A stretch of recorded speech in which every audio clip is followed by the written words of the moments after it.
Hello and welcome to the Talking Tell podcast. I'm your host, teddygaming Reviews here, and I've been joined by someone very special to me, a very close friend of mine, who you might know him as the voice of Serling and Chaplin in the tmnt Shredder Wars, but you might know him as Hayden, hi, my name is Hayden, and I've been characters for Serling and Chaplin. Chaplin. Great start. Shit. Uh, So the reason why we're doing this podcast is because Hayden has not seen not much of Turtles. Like you've seen like a few movies and like the very basics. Am I right? yeah, I am very basic in the world of Teenage Mutant Ninja Turtles, and the only the only people that I know within it are Donatello, Mikey, Leo, and that's pretty much it, to be honest with you. And of course, Master Splinter. And to any other knowledge, I have no idea. But I would love to get into the TNT series and get to know it a bit more. You're so close to knowing all the Turtles. You're missing Raphael. Damn it! So yeah, also I love the fact that basically I've shown you some like the best parts of Tim T in terms of like the movies, like that live action one with that horrific scene with that face inside Dante's mouth. Oh yeah, that was many words to describe that, but disturbing is one of them. Yeah, well, some people will call that the peak of Ninja Turtles. So it's in other words, we're just on a downhill from here. But also, like with some of the or some of like the voiceover stuff where you worked on, like the Shredder Wolf thing, that was right at the end of of like on and that's right at the end of and it's right at the end of one of the series and we'll be watching, as well as all the other stuff which you've been voicing on has nothing to do with any of the ones and has nothing to do and ones which we'll be watching about, and it's probably going to confuse you even more now. Good to know.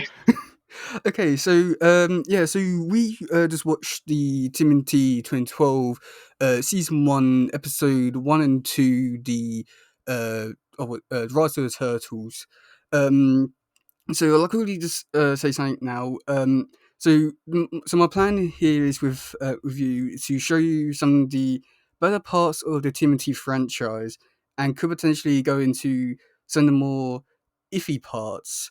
But my thought was to do this was to like show you the 2012 one and the 2003 one. Which like 2012 one is more like the kiddie like more cartoon kiddier one in a way, and the 2003 one is more of a dark and serious one. And my plan is to more or less like do like show like the like do like 2012 or like do season 1 2012, then do season 3 and do season 1 or 2003 show, and then go back and forth just so that like, it could probably help you like understand like things to come in the latest seasons of the other version of TMT. That makes sense. Okay, sure thing. Yeah, also, I'm pretty sure I've told you that before we actually started doing that. Yeah. Okay, so yeah, and now we've seen the episodes. What did you think about them?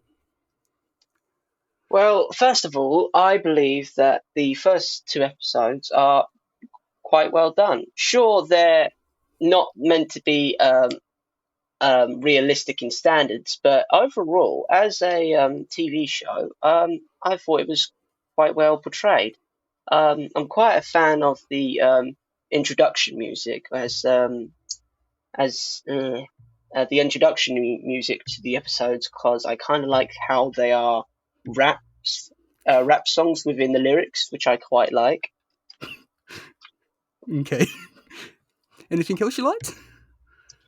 I quite like the animation style. It's unique to the series, and it's understandable on all age platforms and categories, and people understand what the producer is trying to portray to the viewer, which I quite like as well.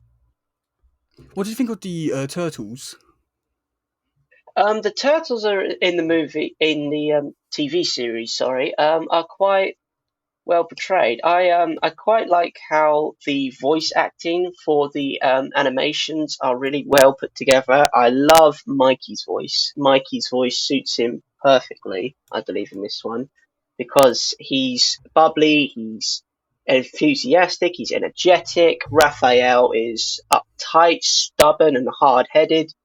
Donatello is knowledgeable and intelligent and a bit geeky and a bit nerdy, and I love that in a character. And of course, we got Leo, who is a leader, who's just becoming a leader, sorry, and he's finding his ropes and trying to understand his strengths and weaknesses, and of course, trying to bring the group together, which I quite like within a character as well. So you got this really dynamic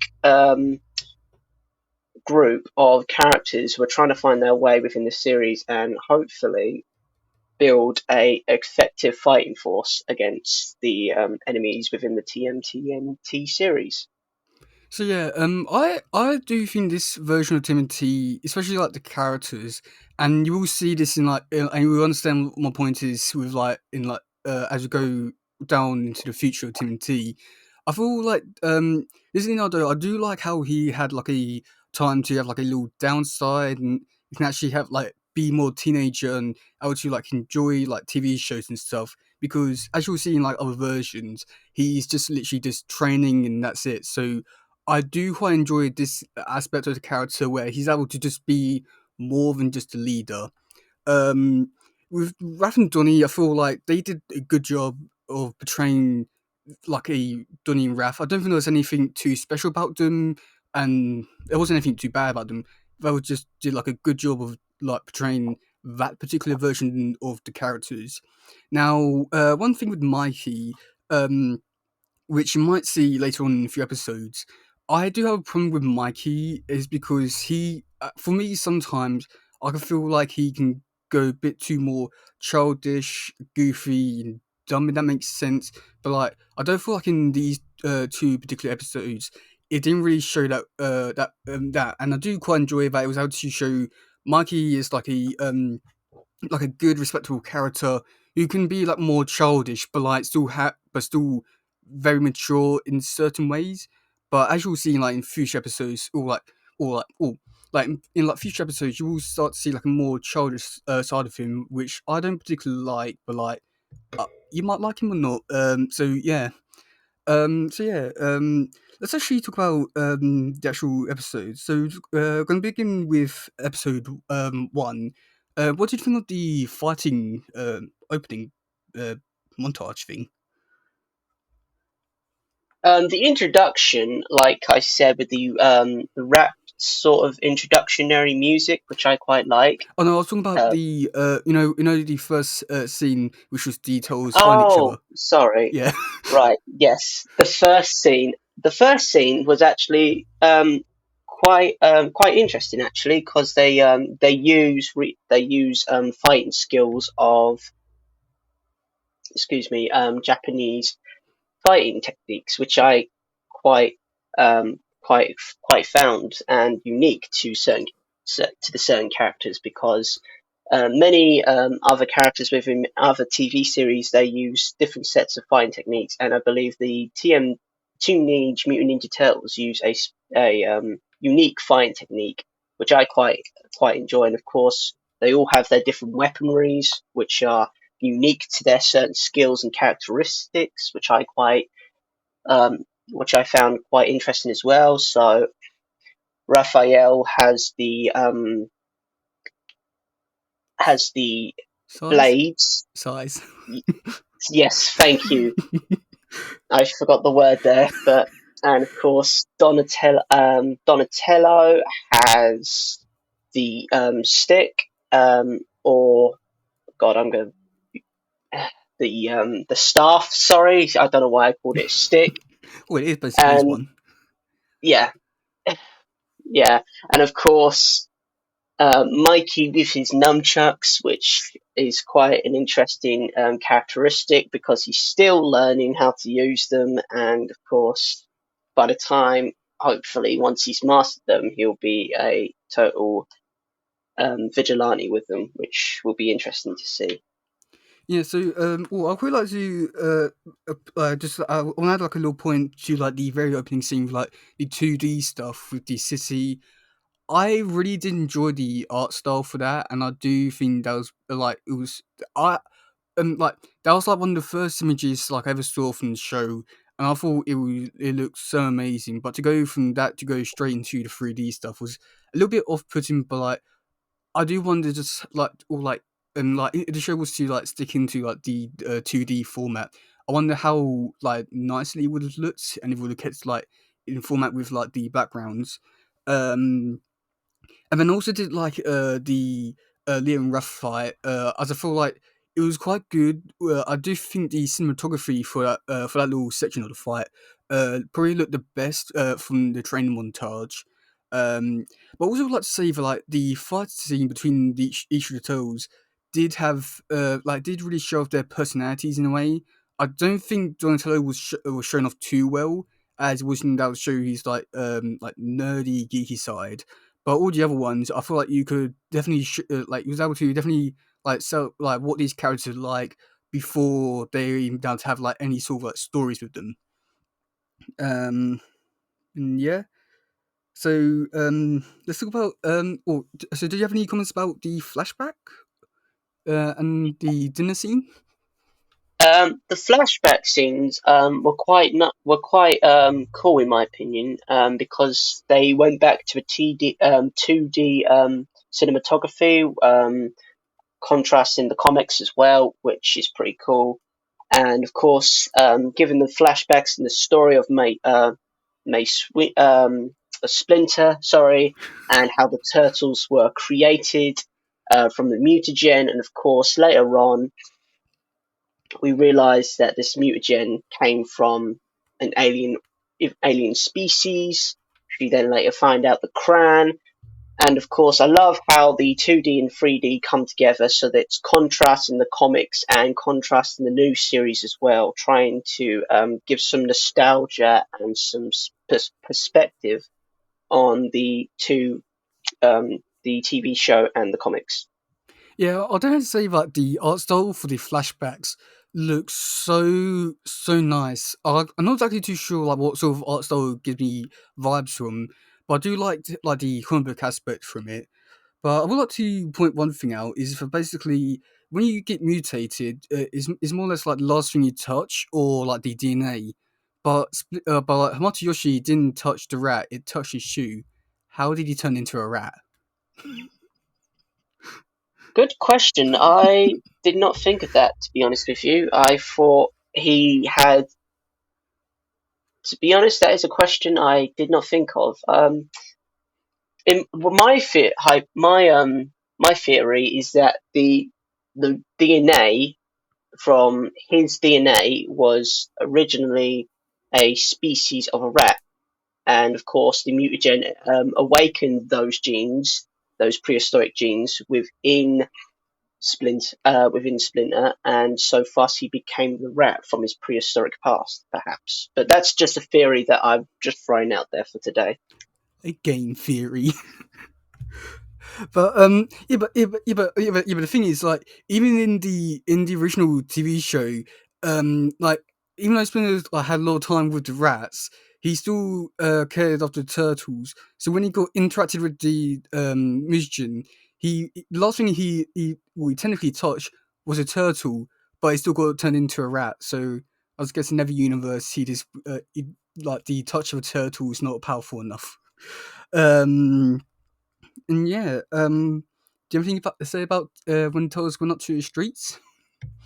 The scene where the turtles went up to the street was quite an interesting one, because it was different for them as characters interacting with their new environments, their adolescence. So they're going off into the world, trying to discover what's above them, as they've been living underground all this time, which was quite interesting to see as they came up to came up to the surface. I mean, sorry, and they saw their surroundings for the first time, and it was quite honestly disgusting. There was a hobo sleeping, so as well. And of course, they thought, oh, wow, this is amazing. This is great. This is so awesome and cool. And of course, experiencing them through the eyes of the characters was quite an interesting standpoint from the viewer.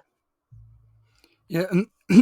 Oh yeah. Well, I like the fact that Splinter doesn't want the Turtles to talk to anyone, but yet he asks the Turtles not to talk to strangers. I don't get that. Yeah. And then one details. Oh, okay. What do you think about details trying pizza? Because I got a little interesting fact about that. When the turtles tried pizza for the first time, it was kind of funny because as the viewer, you understand what it is. It's like, oh, it's pizza. It tastes amazing.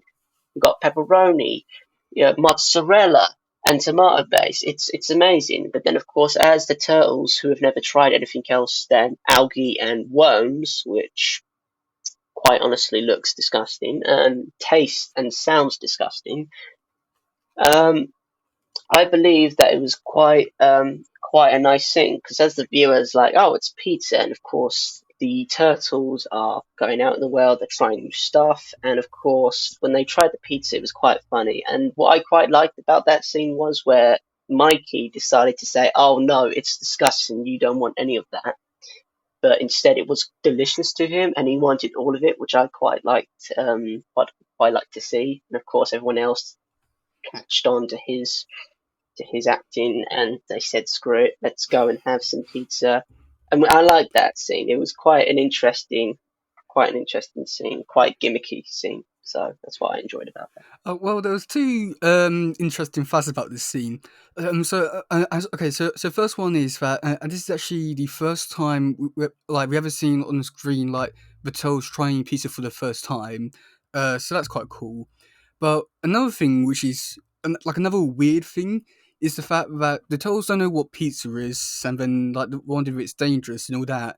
But yeah, if you look at although if you look at their home in like the kitchen area, you can see a pizza sign in the background. So, um, do you like it or do I not? um, Oh yes. yeah. Okay. Now realizing, yeah, Hmm? realizing that, yeah, Pardon? I do see the pizza box. Okay. What do you think about April? April as a character, she is, of course, the another protagonist within the series, and of course, from first looks, April is okay. She's a young female character, and she's portrayed really well as this dominant female figure. Within the first episode, you don't really know much about her, and of course, she gets kidnapped by the alien species that we know as the Krang. And of course, the Teenage Mutant Ninja Turtles tried, as I say, to save her, but ultimately failed. And of course, she herself didn't really know what was going on. Probably I would be the same if I found four mutant Ninja Turtles trying to defeat these weird people trying to kidnap me, as probably I think everyone else would agree on that matter. Oh But yeah. as in the second episode came along, we saw that she was creative, she was enthusiastic, and wanted to get out of that prison. And of course, she is the daughter to a scientist, and of course, she's a thinker, and she's developing into the series as a quite a genius character who thinks on her feet all the time, trying to figure out problems for herself, which I quite which I quite like to see in female characters, as it shows they're strong, independent, and resourceful in situations in time of need. Okay. Well, I got some really weird trivia that like you're gonna find is so weird. Okay, so April, like the voice actor, her mum. Okay, no, okay. So the person who voiced Donatello is called Rob Paulson, who you might know him from like he was in like Rick and Morty as that dog who asked about his testicles. But he did the original Raphael on the '80s show, and in one episode he fell in love with a character who was a lizard called Mona Lisa, Now the voice actress who did the voice for Mona Lisa is the mum to is the mum to the person who did the voice for this version of April, and in both versions, Rob Paulson's character has had a crush on that character. But it gets weirder from here, because in like a future episode, you see a portal, and it shows the original TV show, and Donatello has a crush on that April, who then that voice actor for the original April comes back and does the voice for this version's April's mum. So I guess mother like daughter. Oh. Wow, I did not know that. Thank you for that piece of information. Yeah, it is so weird. Okay, so yeah, basically, I'm not gonna give any spoilers away, but like as you go on watching this series, or just particularly this version, you start to see how weird all the relationships are. Especially one that is just when you really go and really look at all the details about it, it is all kinds of messed up. But like you're really wondering how they got away with, but I still feel like this one is still probably one of the weird ones, just due to like real life events. If that makes sense. Uh, what do you think of the Krang versus Toes first fight in the streets? The Krang versus the Turtles was interesting. First of all, I believe the Krang are the most scariest looking things because they have no emotion, which I just find terrifying, as everything has an emotion, and of course, if it's emotionless, then I find that quite weird and spooky, in my opinion. Like, Mhm. they have no emotion, they have no pain, they have no feeling, and that's not human. That's not human like, which I found very, very weird. Well, that was the And whole of idea of them. course, yes, well, it worked. And of course, the turtles, I quite like how they try and defeat them. However, they can't because the Krang are just indestructible, and that they are machines that cannot be killed. And of course, when Mikey gets separated, and of course the Krang is fighting Mikey, he tries and defeats him, but ultimately fails. And of course, he finds a brain inside the thing, which is even more weirder than it already gets. But overall, that scene was quite an interesting scene to figure out and discover. I quite like that scene. Well, I have some things of notice which I don't feel like many people really bring up too well. Okay, so the fight between the Turtles and the Krang in the street, I like how over there in America they didn't really do anything about it. Like you clearly hear it in the streets, and there's like no neighbors looking out of the window and anything like that. But like, I don't know, like if you was to have that fight over here, you would just get everyone like just staying up, like recording it and putting it on Facebook. I just like that contrast, like between like two countries, like like do all that, but then like over here, and then like it's everywhere, but like on there, it's nowhere.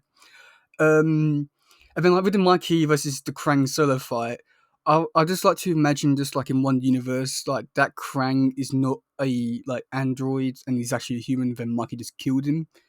Um, and then like another thing was when the like the Krang brain run off into the streets. The one thing that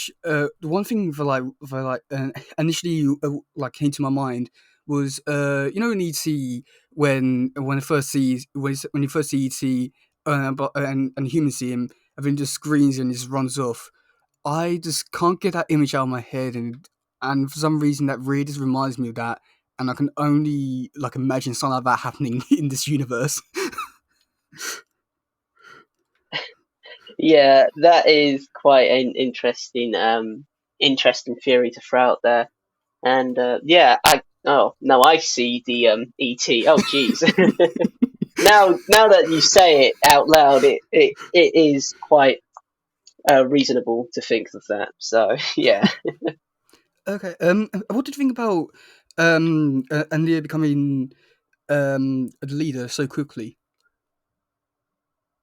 Leo becoming a leader so quickly was a bit, I believe, a bit rushed in my opinion. Like Splinter said, "Oh, it's Leo" in a joking manner, but as Leo got chosen as leader, I felt like it was a bit rushed in my opinion. Like it could have been more developed as him homing his skills, but it it could portray in a different light, of course.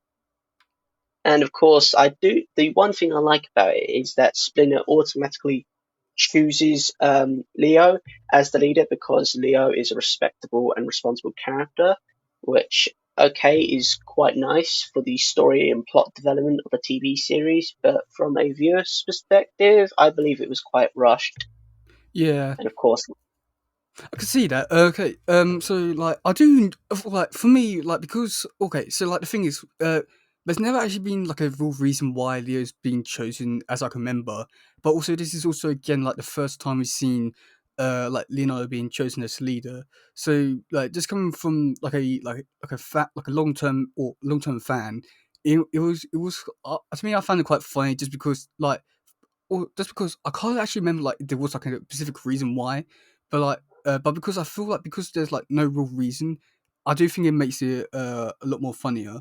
But okay, here's no trivia fact.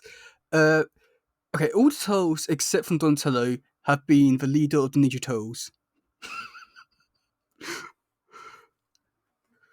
that is an interesting fact. Okay. Okay. What did you think? Okay. So with these snake, or when they're integrating snake, what do you think about like the chase scene? Because I actually did really enjoy it with the cinematography and all that. But one thing I would like to add is that basically when Raph jumped and onto the van and then he came off and he cracked the wall, he probably he should be severely injured by that and not just get up as if nothing's happened.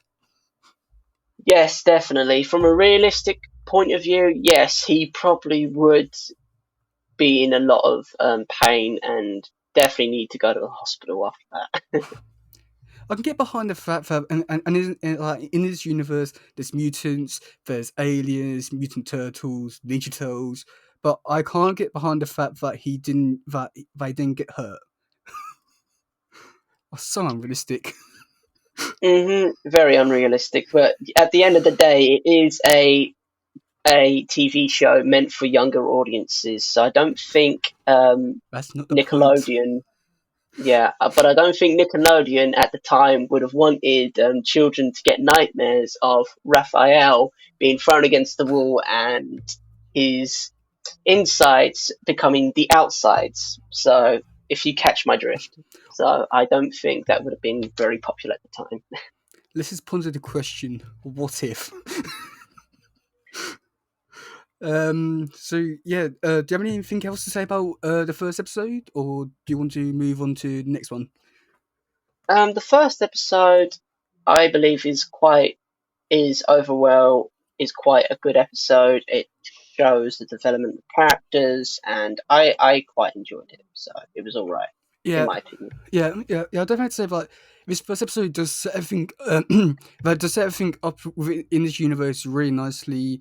Like maybe like a few things probably going to be changed like a little bit, but like I do feel like with the inclusion of the next episode serving as like a like more or less like a like one long episode, I do think it helps that. But I do think that if it was to just be like a standalone episode, I do feel like this one does struggle in terms of just going around just doing like a complete story that makes sense. But like, all like, all like, it's understandable why it wasn't like a big complete story because it's like split into two. But like, they probably could have tried a bit harder making like even though or like even if it's just like or like the first part could make it a bit more uh like complete that makes sense. Okay, so, okay, let's talk about the second episode. After you first started off with who on earth is called Snake?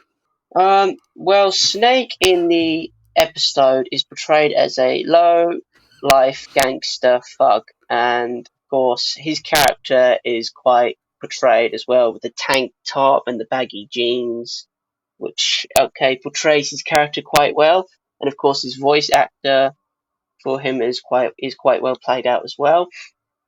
And of course, he helps the alien species, the Krang, sorry, to kidnap the scientists in April, which then leads further into the plot. Yeah. So with the bit like, okay, what do you think about the interrogation scene with the mutagen? I honestly thought that was quite funny. Like especially like some of the like jokes with like I'm just like mocking hate like oh, not mocking you, mocking Donny, as well as the snake joke with like talking about like Donny's and about how April's not Donny's type. Mm. That was quite interesting for the character to snap back while he was getting interrogated by the turtles to say, "Look, mate, she ain't your type," I, which I quite found was funny, which was quite interesting. I do definitely think that like this scene like really helped show off like the characters like relationship with each other, like especially like with Raph and Mikey, like they have like a uh almost like hate love relationship, but like Raw Devil Tale is still almost like brotherly friendly banter type sort of stuff, and I do think this scene in particular really shows off like the interaction between all the characters the best within these two episodes. Yeah, I believe that is quite a good episode as well to show that the brotherly love and the brotherly banter that they have between themselves is quite strong as they've lived together in confined spaces for 15 years now. So it is quite good to see that within the characters at such early stage on in the series. Yeah, okay. So moving on, when the turtles are looking in on the Krang base, the one comment I've got here is why didn't they chain Snake up to the or like to I think it's like a water tower that it was near. So that's my only question I got for that. What was the question again? Sorry. Okay, when they go and interrogate the or when they're looking on the Krang's base, they have Snake just sitting on the rooftop with Mikey.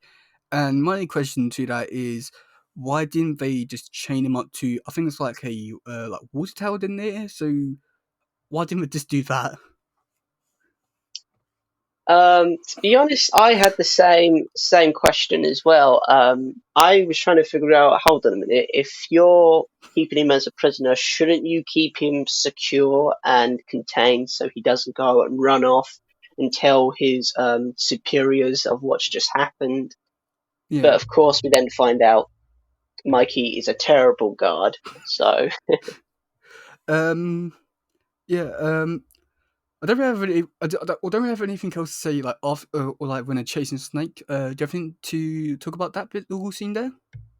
of course, when they're chasing Snake, Raphael and Leo have the ingenious idea to talk out loud and trick Snake into thinking that they're going to come by in the van and break out April and the scientist, which is quite an interesting dilemma because they're intelligent enough to figure out that he's hiding there. So that is quite an interesting development as well. Yeah. So after that, the turtles go back to the lair, and one thing I've got to say here is Spike is amazing. Do you agree with me in that? Spike. Yeah. The turtle, Ras Turtle Pet. Spike, yes, of course, Spike. Yes, sorry. Uh, my mind went blank. Yes, Spike is Amazing. when I've Spike is quite an interesting character because at first the viewers trying to understand is like who's Raphael talking to, who's he opening up to, what we trying to understand, and of course we then realise he has of a pet turtle, and I'm trying to understand. It's like he has a pet turtle whose owner is also a turtle but mutated. Yeah, I'll definitely say like this scene. I feel like really like gives some really good character development for Raph. My only biggest problem with this one is the fact that it was only put in there just for like a for a good laugh with Mikey. And while it was funny, I do feel like it didn't make it. like it made it seem underwhelming. Whereas like with the 2003 show, you do take quite a while to like really see Raph's like different sides of him. But I feel like having it in this show like so early on, and especially like because like gonna be doing like such like big grand things like next like or like few minutes. I do feel like this scene was like a really good, nice one, but I just didn't really like the little joke at the end. Like I found it funny. I just really made. Or I just felt like the overall scene came off as a bit pointless in the end, as it could have been like a really big emotional one for viewers to connect with and really sympathize with Raph. But I feel like the joke was maybe like misplaced here. Yeah, it is. I do agree with you on that one. Of course, it was a gag scene in which they were trying to get a response out of the viewer, which, okay, they did get a laugh out of me when I saw Raphael talking to a turtle, and I'm like trying to figure out myself. But then, of course, Mikey comes along, ruins the emotional moment with Raphael and Spike, and that was an interesting scene as well because it's brotherly love and of course brotherly banter. He's like ah and all that, and of course Raphael is the headstrong, stubborn type who doesn't show any emotion whatsoever, and he gets annoyed that his emotions are being exploited by his brother, which basically is like reality in is reality for them, and I quite enjoyed that. Okay, well, going from a really good joke to something quite dark, what did you think of Splinter's backstory with the Shredder? Splinter's backstory was quite a dynamic and dark contrast from the previous flashback. And of course, that when you find out Splinter's family was accidentally murdered by his former friend, um, Shredder, was quite a dark contrast. And of course, as the viewer, you only feel sad for Splinter as he lost everything. And of course, I believe that scene was quite well done. However, my issue with that flashback is that because one, we don't know as the viewer who Shredder is.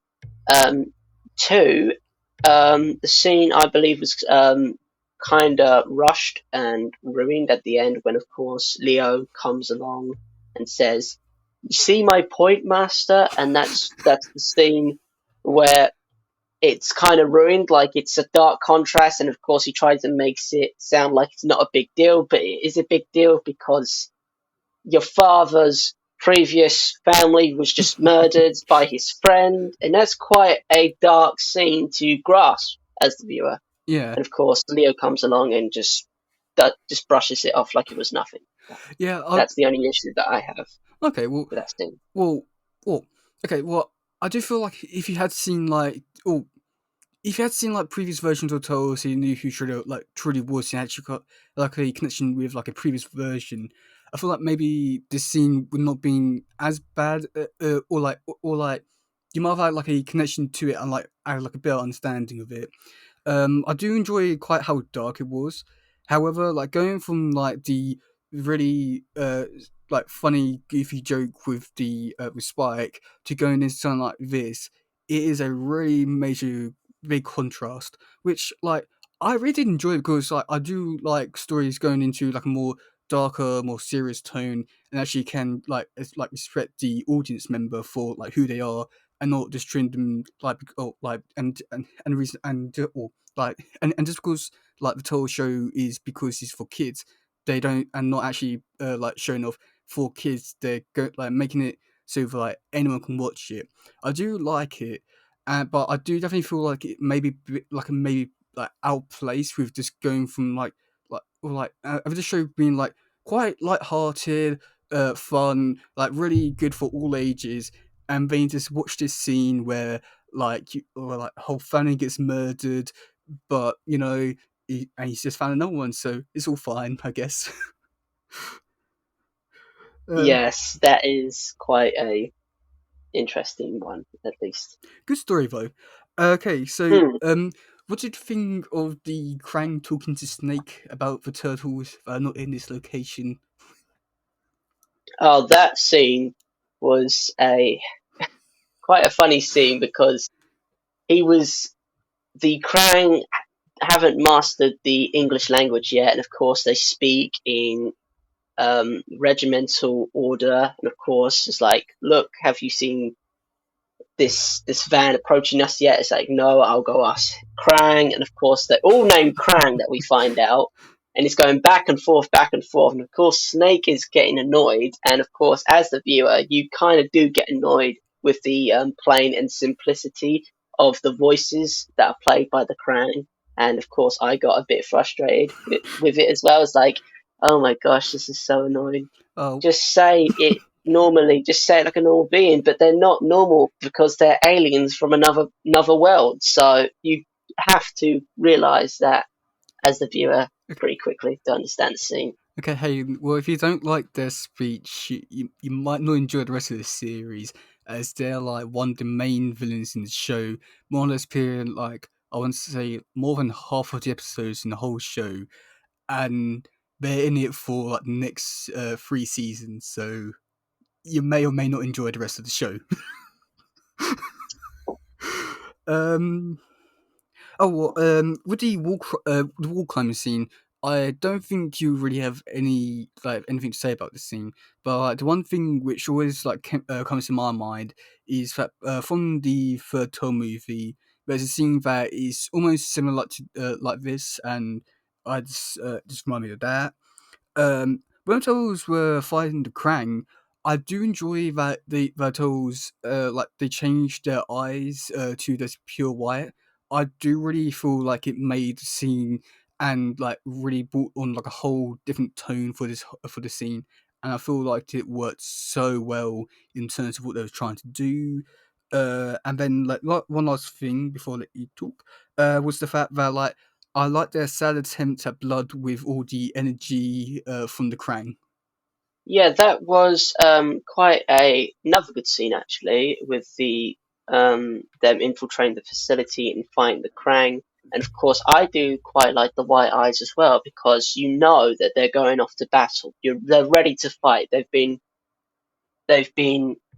like they are awakened, like their inner instincts are ready, and I love how they portray that within the eyes, giving them um, the the visual aspect that they're ready to go in and fight. That is what I quite enjoy about that animation characteristic as well, which I quite enjoy. Yeah, I must admit, just thinking about it now, I must admit, I do like how it was like a good way of showing for and with like the first fight with of like the pupils in the eyes when like Turtles weren't able to like defeat them, but like with this fight, they was able to like more or less focus with the white eyes. I do think that was like a really good way of like showing them like becoming better already, even if it was just like a matter of minutes, and it's like basically it's all the same people. But like I do like how they was able to advance, but like not that much. But like it was like a really good, nice way of showing that way. Um, okay, do you have anything to say like between like the Krang fight and when they get outside? Do you have anything to say for that little scene there, or do you want to move on? The scene I want to bring up is where Mikey is finally right, is Oh, showing them the head of the alien, which is weird because at first glance, from a viewer from outside the Teenage Mutant Ninja series, would think, why is Mikey holding a huge piece of gum with eyes and a face on it? And then you realize that's not a piece of gum, that's an alien. And of course, many people are probably going to say that's not a piece of gum, that's an alien. But yes, you're quite right because from people outside of the Teenage Mutant Ninja Turtles series, they would say that looks like a giant piece of gum. And yes, that's what I first thought. And of course, he's holding it from the legs and he's dangling it. And I'm like, why? Why would you dangle something that you don't understand from the legs? And it was just a crazy scene to understand from an outside perspective, which I quite enjoyed watching. It's like, look, I was right. Look. touching it, I'm poking it, it's real. Do you want to have a poke too? I was like, why would you do that? But yeah, that was quite a funny scene to watch. I must admit, just admit, that description there, which just gave that scene, made it seem a whole lot darker. Which everyone just said, "Oh yeah, Mikey was holding the head." It made it seem a whole lot darker than what it was. Yeah. Okay, Well, it is only just a head though, so I try not. okay, It is just a head. but it just makes it sound like so much darker than like, oh, he's just holding the head. It sounds as if he just killed someone. Well, he did and he didn't. I'm confused in myself with that, but that's what I thought was funny about the scene. So yeah, Uh, okay, what do you think about snakeweed? Snakeweed. Snakeweed is quite a dynamic and interesting character because Snake is covered in mutagen, and of course he turns into. I was trying to figure it out. Was it a plant or was it a snake? Uh, That's what I was trying to figure out as. so he turned into a weed because he was near plants, but he got named Snakeweed because his name was Snake, and now he's a weed. The one thing which they come to mind was you know the film Little Shop of Horrors. I just can't get the Yes, image out of my mind. Of, like suddenly we see more. yes, that was quite funny. Like at first, I was trying to figure out what could this be, and then of course, immediately afterwards, I was thinking, "Oh my god, that's the Little Shop of Horrors right there." um, And as a kid, I would watch that, and it would resemble that of the Little Shop of Horrors, which I quite find there's a nice contrast between the characters. So yeah. yeah, okay. So moving on, what do you think of the Tails versus Snakeweed fight? I'm just going to talk about the bit before Donnie runs off because that's okay. The snakeweed fight was an interesting development as they were trying to take down this giant plant or weed, as people may say. And it was quite interesting to see how they were trying to take down the beast, and it was overall an interesting scene to watch. Yeah, one of the things which I did like was the fact that they was able to call back to like a few jokes with like the power conducts, the like Leo's sound signal, and I do think like one of the best jokes for Mikey was the fact like when he was like trying to not get hit by Snakeweed's goo, but then he did. For some reason, Dad's always going to laugh at me. I know that he's like so stupid, but like I can only just imagine like just like what if and the goo actually did something. Hmm. Yeah, that was quite funny to watch. With the Donny scene when he goes to try and save April, the one thing when he tries to go and like just like a high jump sort of, like when he tries to get April, I can only just imagine if he did or like. I'm just wondering, just like in like or like with like multiverse, like just like in one universe, Donny just jumps and he misses the helicopter and dies. And then like another thing is like when Donnie is falling to go catch April. If this was real life again, this is not realistic because he probably should have died from that like fall from that sort of height. What's your opinions on this little scene? Yeah, I would say the same thing as well about that. That he would fall and would would potentially die. But as it is a TV series meant for younger audiences, they probably put that out for reasons, of course. It needs to be realistic. This is my biggest problem with the show. It's not realistic enough. I'll say it again. I'll get behind all the fact that like, the turtles, mutants, aliens, but I can't get behind the fact that I don't die. That's my biggest problem with the show. um. So yeah. So what's any? Is there anything to say about like the ending, like this, how to defeat Snakeweed, April, or like the final scenes with like Splinter or Shredder? Do you have any thoughts on those?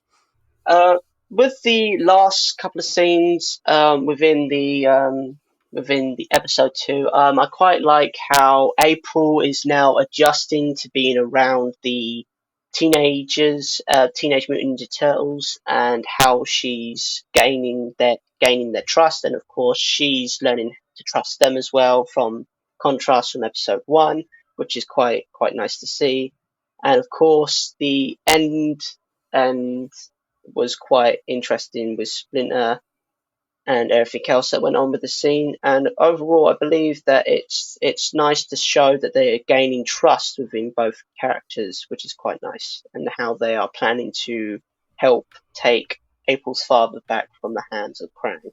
Hmm. What do you think about the little Shredder scene?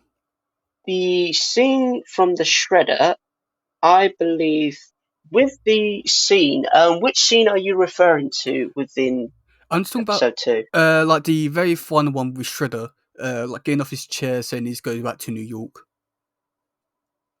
That was quite an interesting scene to watch, as of course Shredder is the main antagonist within the series, and of course that was quite an intimidating scene, which I believe that the producers did quite well to portray as this intimidating antagonist to um, the Teenage Mutant Ninja Turtle series, and of course I believe it was a nice introduction to the new antagonist to the series, and I believe it was quite well portrayed out to say, look, this guy is not to be messed with, and he's coming to New York, and he's going to be in the series now. So yeah, I quite like that. Yeah, I definitely have to say that that scene was probably one of the best ones that they've done in the whole, like entire show. It really sets up the tone, the type of character he is, his power.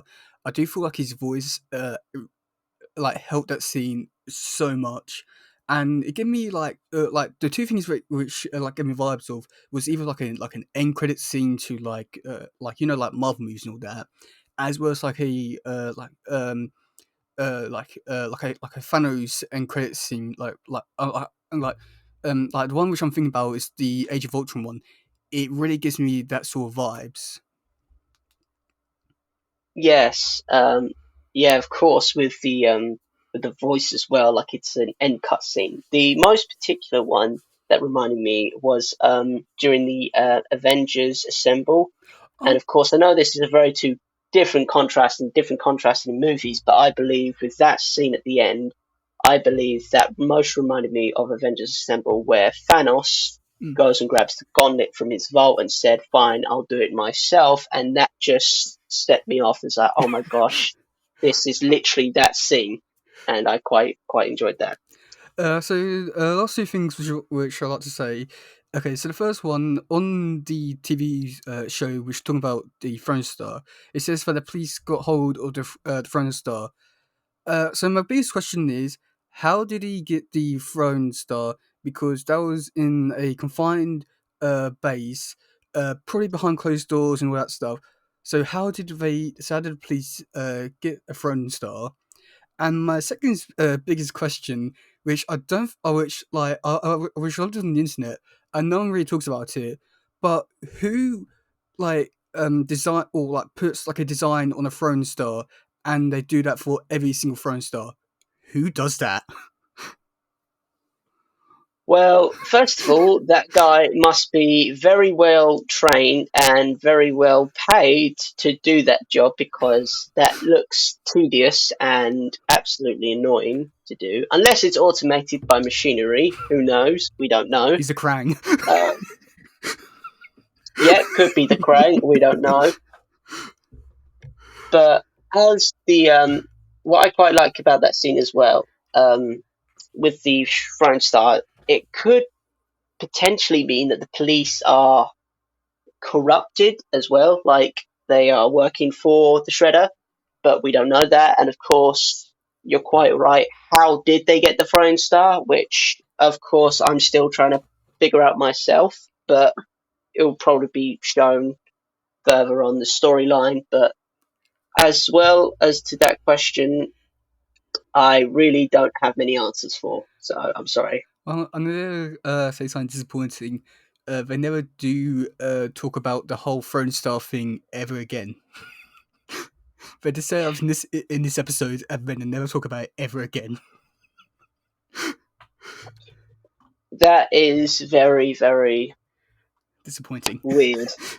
Yeah, and disappointing because that could be a new, different miniature storyline, a part of the comic, part of the series. I mean, could be a interesting standpoint to express and to develop into a miniature story or comic, Yeah. which was a bit disappointing. But oh well. So, what do you think? What do you think about the overall? Or no, what do you think about this overall episode? The overall episode was interesting. Like you were getting introduced into new characters. There was a lot going on. It was fast moving, and of course, trying to understand all the characters as well, trying to understand their backstories, their reasons, and why they are here within the series and what their purpose is quite an interesting one. And as a viewer, I quite enjoyed it, but sometimes it could be a bit too fast paced to understand what was going on because there was a lot of fighting, there was a lot of talking and shouting, Mm, and of course you understand it in the end. But as the viewer looking at it in real time, you try and figure out fast ideas of what they're trying to achieve. yeah. Well, I would have to say like this episode continues on the whole story really nicely, and I'll say that this episode was, I'll probably say was better as able to more or less like, have like a little mini story where like it could like stand alone, but it's better to see as like the full part, but also like sets up like enough mystery and story for you can to like continue on. Whereas the first episode, I feel like the only thing that like really made me want to go watch next one was, or like two things, was one like the turtles, but also the mystery of the musician. But like this episode, like really set up a lot more stuff in terms of like, oh, the Krang are going to be a new big threat now, going after turtles. You got Shredder's coming to New York and probably going to go after Splinter. And then you got like the Turtles going to go and try and rescue April's father. I do feel like there was a lot more to like set up, and I do feel like it was a lot more rounded off as an episode and could be like a standalone one. But I do think this episode was like I think this one was probably the best one out of the two. And I would say if I had like, even though this episode had more fighting, I had to say that these episodes or like these action scenes were probably a lot more entertaining than the first one because they were more trained, and as well as they were able to do a lot more with what they was able to do, like in terms of like going from like streets and to the Krang base outside, and then like even the enemies themselves, like from going from like Krang to like a big mutant plant. I do feel like there's a lot more within this episode to give than like the last one. Yeah, that is a good point because the first episode I thought, okay, it's bland, but we're getting into it. And of course, the second episode was much more energetic and more informal and um, a lot more, what's the word to use? A lot more Entertaining? dynamic Okay. and entertaining, of course, yes. Yeah. Well, I definitely have to say like the first episode has the same problem as like most like TV shows first episode where like it has set up the whole universe, it set up the bad guys and characters, but I don't say that this show, it does it in a good way where like it sets up enough mystery that like you want to go watch more, but like it's not good enough to lead you go to wanting to watch more. But I do feel like this second episode was a much better one to like definitely make you want to go see the next episode, see how all these like storylines come together. Yeah, it really does. Okay, do you want to hear some trivia about these two episodes? Go on then, Okay, inform. so we're going to go from IMDb and from Topedia. So from IMDb, they have three things. At the last, okay, so in the intro, you know when we see the big Toll logo and Toll stand on it in like a pose. Yeah. Well, and that pose was actually the same image, or like or like it was the same pose as the like original image from the first Turtle comic on the cover. So like it was like the very first thing you saw of Turtles is now being shown here, which I must admit I do feel like that was really nice and really cool to see, and really good like homage and like a really like almost like a big like thank you for like for and more or less like this like show existence. Um, okay, Space Heroes. That is a parody of Star Trek. Do you have any thoughts on that show? Space. Oh yes, Space Parodies, the show that the Teenage Mutant Ninja Turtles were watching. Yeah, that was quite a nice little thing. As people from Star Trek would know, that is, it's resembling Star Trek, and of course Captain Kirk, and that was quite a nice little teaser to tease that the Uh, Star Trek was in the series. yeah, well, this like gag goes on with the as the season go or as the series goes on, as like every season they change it up. So like so like season two they do I think it's like Voltron I think is. Then season three is a parody of He Man, which I was watching like one of the things last night. Somehow the parody of He Man in this version tells does a much better job of doing He Man than the Netflix show, and then like season four, I'm not exactly too sure what it's trying to be parody of. Um, okay, so when my Splinter tells the origin story of himself and tells Michelangelo interrupts and says about his ass. So this scene was almost like a homage to or like a parody to the '90s movie, which is the live action one. When Splinter was telling the origin to April, there was a scene where Mikey just says, "Oh yeah, that was us," but in this one, Mikey does the same. Um, so for the Torpedo in terms of trivia, there are quite a lot. Okay, so the original, so this originally aired as the series preview. Oh no, this originally aired as a series preview on Friday, September 28th, 2012 at 8 p.m. on Nickelodeon, and then the official or then like the same episode was shown again with the second part on the following day at 11. It was revealed that Hamachi was mutates into a splinter, much like the original show. Um, okay, this is going. Oh, that's going off the um, April and her father are introduced when they're walking in front of the second time around store, which basically the second time around store is basically like April's home, and it's like a store, and it actually shows for like when the two were like near the or when I was near the store. They were actually like only like a few steps away from actually going home, so that's quite a bit interesting. When April, oh, okay, so when April screams when she first sees Donnie, this is almost like almost like again like a parody, an homage to the '90s movie where April wakes up and she screams at the Toes and Toes scream back. Um, okay, when Raph is reading the comic book in the first episode, there's a picture of a character from the '80s TMNT show called Mutant Man. When Turtles start exploring the streets, one of the store windows they pass has a word Vetemilla on it. This is luckily a reference to J.R. Vetemilla, who was one of the producers and writers on the show. Um, what else is there? This is actually a quite interesting one. This episode, as well as the second one, was originally going to be called Day One Part One, and the second episode was going to be called um, Day One Part Two. So that's all that was for the trivia. Do you want to hear some of the cast now? Yeah, sure. Okay, this might actually quite surprise you in terms of the cast. Did you look at the cast, or did you just go into it blindly? Um, to be quite frank, I went into it quite blindly and into the unknown. So as to get a standpoint as Hmm. an outside view of the series.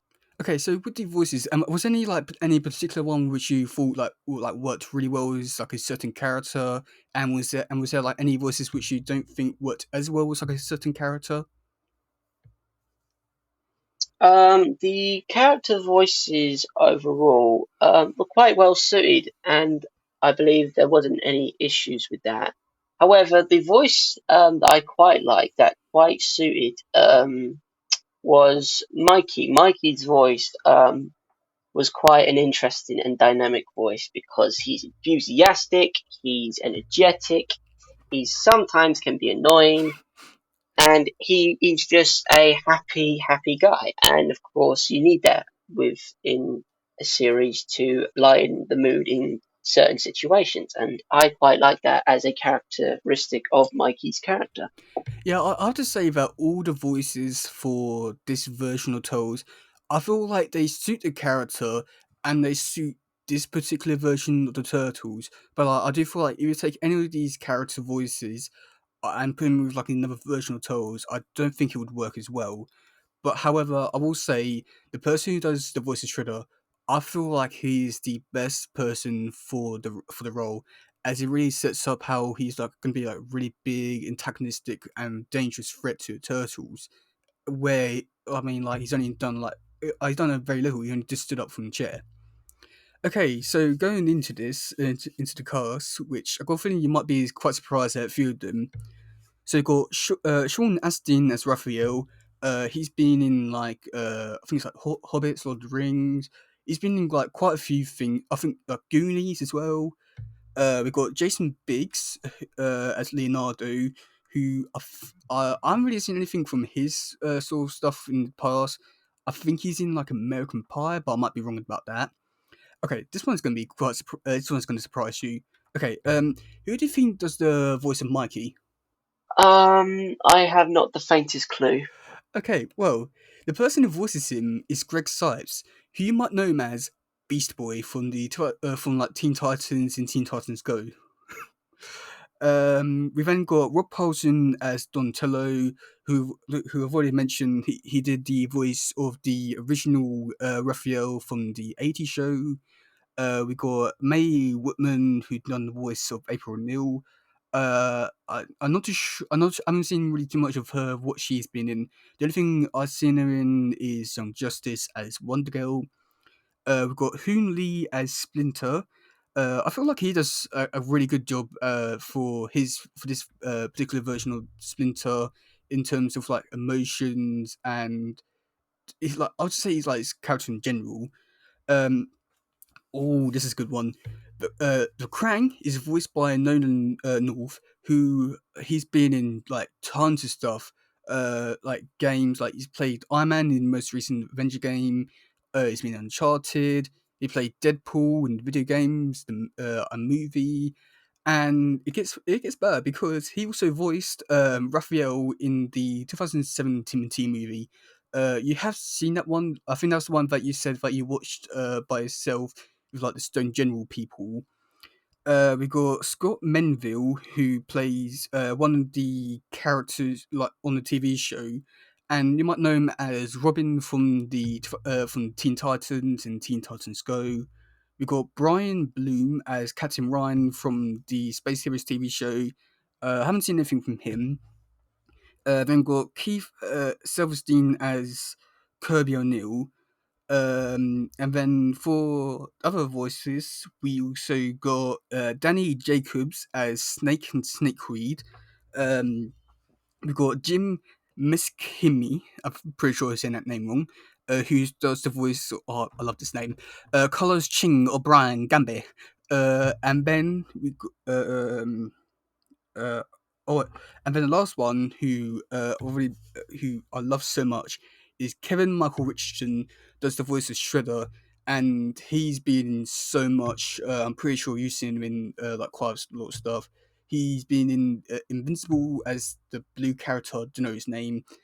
He's been in Young Justice as Martian Manhunter. He's voiced Groot.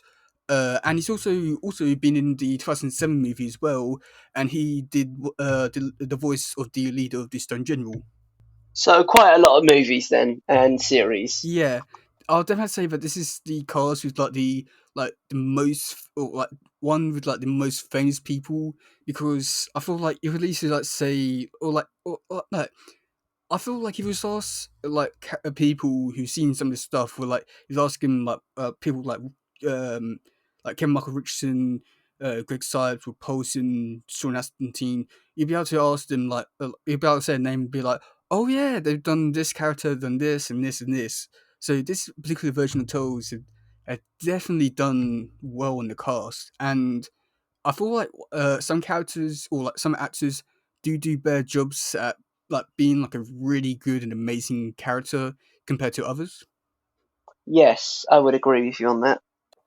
Was any people on the list which you knew about before going into this or into Tolls?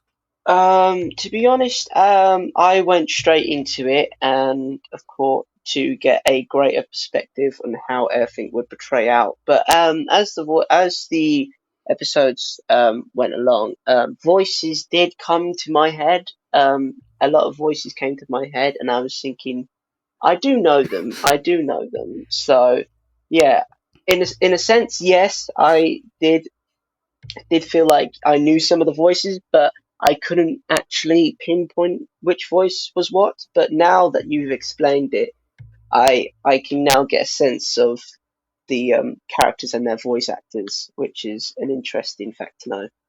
Like as the series goes on, there's going to be like a few more characters that come in, and you can be like, "Oh my god, I know that voice," and then be like, "Oh my god, is that actor or actress?" And there's going to be like ones which you like, and there's going to be I think there's like two in particular which I can listen to and can be like, "Oh my god, I can't believe it's them." I maybe the listeners might know who I'm talking about, but like for like it could, but the thing is that could be quite vague because there's like loads of people on the show. But like when you get to like the two, I will point out one because like it's like happens quite soon. You can be like, "Oh my god, I can't believe that person voiced that character."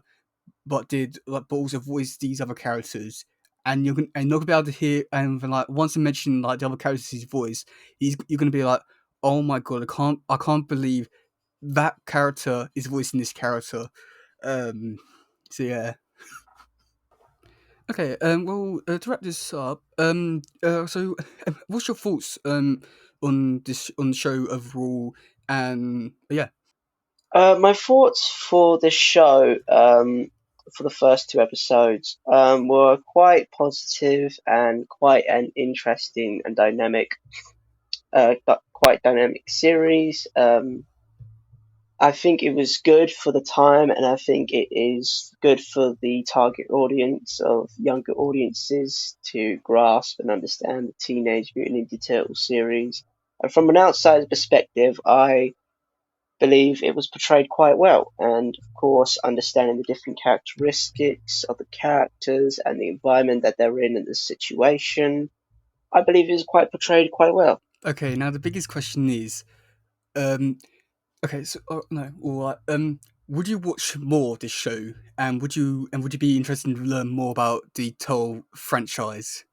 Yeah, it would be interesting to understand a bit more about the series of turtles and to understand they um, how they have become the turtles that they are known today. And especially how the producers came up with the idea of this series. And yeah, it would be nice to further develop an understanding of how the show came to be today. Yay, one of us. That's actually quite interesting. Going on producers.